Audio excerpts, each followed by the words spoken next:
Bwana Yesu asifiwe. Niko na jambo moja hapa nataka tuongee.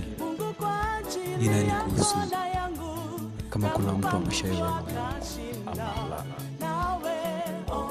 Mimi nikiangalia Biblia nasikia watu wakisema Moses aliongea na Mungu face to face.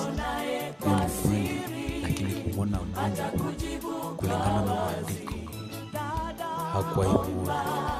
Maana Mungu alimwambia Musa kwamba hakuna mwanadamu yeyote anaye uwezo wa kuniona na baki akiishi, bali alimchukua akamweka juu ya kaburi na akamwekea mkono wake, akamwambia nitakapoondoka utaangalia mpazi langu.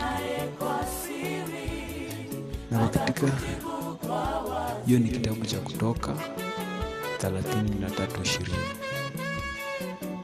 Ukiangalia Yohana Mtakatifu mlango wa 1 hadi 18, inasema kwamba Yohana anatoa ushuhuda kwa Mungu, anasema hakuna mtu yoyote aliyemwona Mungu wakati wowote, bali ni Mungu pekee yake aliyejidhihirisha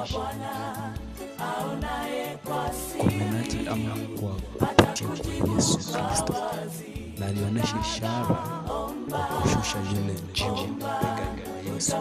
Lakini bali na hapo hakuna mtu yoyote anajua yule Yesu, lakini ni ishara kutoka kwa Mungu.